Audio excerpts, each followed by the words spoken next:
ہمارے ہاں جو عام جراب استعمال کی جاتی ہے تو اس پر مسح کے حوالے سے 3 مرفوع روایات پیش کی جاتی ہیں،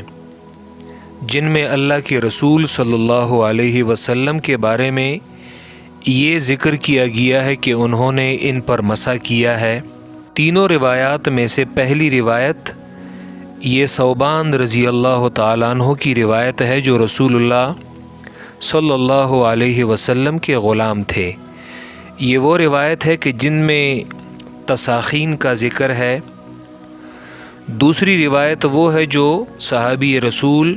مغیرہ ابن شعبہ رضی اللہ تعالیٰ عنہ سے مروی ہے۔ ان میں تیسری روایت وہ ہے جو صحابی ابو موسیٰ اشعری رضی اللہ تعالیٰ عنہ سے مروی ہے۔ پہلی روایت جو ثوبان رضی اللہ تعالیٰ عنہ سے ہے،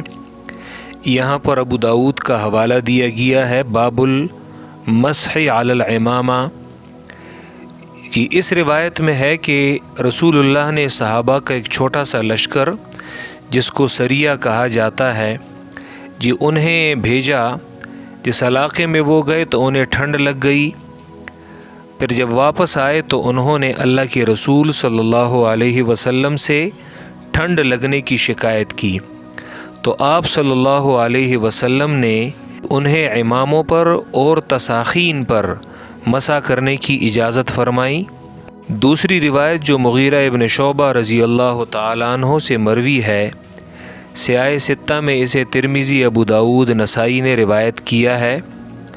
جس میں مغیرہ ابن شعبہ فرماتے ہیں کہ توضأ النبی صلی اللہ علیہ وسلم ومسح علی الجوربین والنعلین، کہ اللہ کے رسول نے وضو کیا اور جوربین اور نالین پر مسح کیا۔ تیسری روایت جو ابو موسیٰ اشعری رضی اللہ تعالیٰ عنہ سے مروی ہے، یہ ابن ماجہ میں، سنن الکبریٰ بیہقی میں اور امام طحاوی نے شرح معانی الآثار میں اسے ذکر کیا ہے۔ جی اس روایت میں جی ابو موسیٰ اشعری رضی اللہ تعالیٰ عنہ فرماتے ہیں رسول اللہ صلی اللہ علیہ وسلم نے وضو کیا، ومسح علی الجوربین والنعلین، اور آپ نے جوربین اور جوتوں پر مسح کیا۔ اب ان تینوں روایات پر کہ ان تینوں روایات میں وہ کیا کمزوریاں ہیں اور کیا سندن خرابیاں ہیں، جی کہ جن کی بنیاد پر اس ایک روایت پر بھی عمل نہیں کیا جا سکتا اور اس سے استدلال نہیں کیا جا سکتا، دلیل میں پیش نہیں کیا جا سکتا۔ یہ پہلی روایت جو ثوبان کی ہے، یہ روایت منقطع ہے، کیونکہ راشد ابن سعد کا سماع جو ہے وہ صحابی رسول ثوبان سے ثابت نہیں ہے۔ دوسری خرابی جو اس حدیث میں ہے وہ ہے تساخین، اسی لیے امام ابو داؤد نے اس روایت کو باب المسح علی العمامہ میں ذکر کیا ہے، حالانکہ انہوں نے مستقل سے ایک باب المسح علی الجوربین، جوربین پر مسح کے حوالے سے انہوں نے ذکر کیا ہے، لیکن اس روایت کو انہوں نے اس باب میں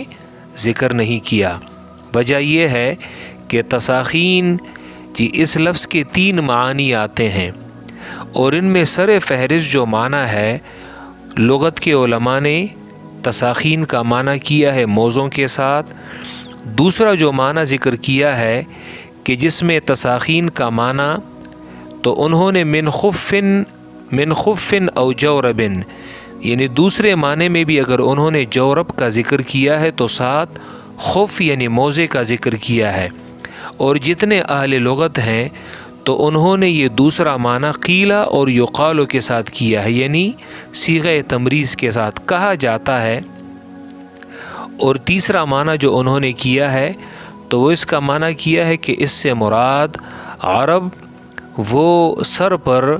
ایک طرح کا کپڑا جو ہے وہ باندھتے تھے، یعنی اس سے سرے سے مراد نہ موزہ ہے اور نہ جورب ہے، بلکہ تساخین سے مراد عرب کا سر پہ وہ کپڑا باندھنا ہے۔ تو اگر اس لفظ سے مراد جوربین بھی ہوتا تو تب بھی یہ لفظ جو ہے یہ غیر صریح ہے، اور اس سے جوربین مراد نہیں لیے جا سکتے۔ دوسری روایت جو مغیرہ ابن شعبہ رضی اللہ تعالیٰ عنہ سے مروی ہے، بعض لوگ کہتے ہیں امام ترمذی نے اس روایت کو حسن صحیح کہا ہے، لیکن یاد رکھیں امام ترمذی نے اس روایت کی ظاہری سند کو دیکھ کر تو اس پر حسن صحیح کا حکم لگایا ہے، لیکن صحیح حدیث میں جو 5 شرائط ضروری ہوتی ہیں تو ان میں ایک ضروری شرط یہ ہے کہ وہ روایت شاذ نہ ہو، من غیر شذوذ ولا علت، تو وہ روایت شاذ نہ ہو، اور یہ روایت شاذ ہے کیونکہ مغیرہ ابن شعبہ رضی اللہ تعالیٰ عنہ سے جو محفوظ اور معروف روایت ہے وہ موضوع پر مسا کی ہے، اسی لیے امام بخاری اور امام مسلم نے صحیحین میں مغیرہ ابن شعبہ سے خفین والی یعنی چمڑے کے موزوں والی روایات ذکر کی ہیں، کیونکہ معروف روایت وہ ہے، محفوظ روایت وہ ہے، اور یہ جو روایت ہے یہ شاذ ہے۔ یہی وجہ ہے کہ ابو داؤد اور نسائی نے اگرچہ اپنی سنن میں اس روایت کو ذکر کیا ہے، لیکن اس روایت کو ذکر کرنے کے متصل بعد انہوں نے اس پر کڑی جرح کی ہے۔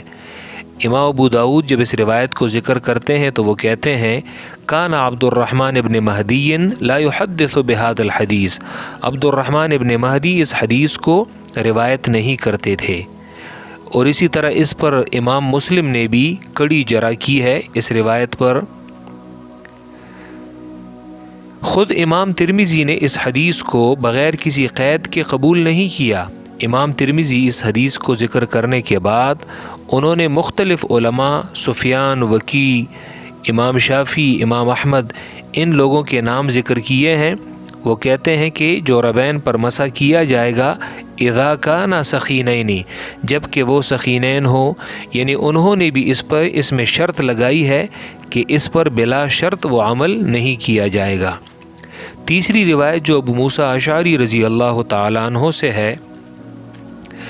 اس کی سند میں 2 خرابیاں ہیں جو ابو داؤد نے ذکر کی ہیں۔ ابو داؤد نے ابو موسیٰ اشعری رضی اللہ تعالیٰ عنہ کی روایت کے بارے میں کہا ہے لیس بالمتصل ولا بالقوی، نہ تو یہ روایت متصل ہے اور نہ قوی ہے۔ پھر آگے ابو داؤد نے یہ وضاحت نہیں کی کہ یہ روایت منقطع ہے، اس میں کس کی وجہ سے یہ انقطاع ہے، اور یہ روایت اگر قوی نہیں ہے یعنی ضعیف ہے تو کس کی وجہ سے ہے، تو اسے محدثین نے ذکر کیا ہے۔ یہ روایت متصل نہیں ہے یعنی منقطع ہے، کیونکہ اس کی سند میں ضحاک ابن عبد الرحمن ابن عرزب ہے، اور اس کا سماع جو ہے وہ ابو موسیٰ اشعری صحابی سے ثابت نہیں ہے، تو اسی وجہ سے یہ روایت یہ منقطع ہے۔ اور جو ابو داؤد نے کہا ہے کہ یہ قوی بھی نہیں ہے، یعنی اس کے سند میں ضعیف راوی ہے، اور وہ ضعیف راوی کون ہے؟ وہ عیسیٰ ابن سنان ہے، اور جس کی تضعیف خود علامہ البانی نے اپنی کئی کتابوں میں کی ہے۔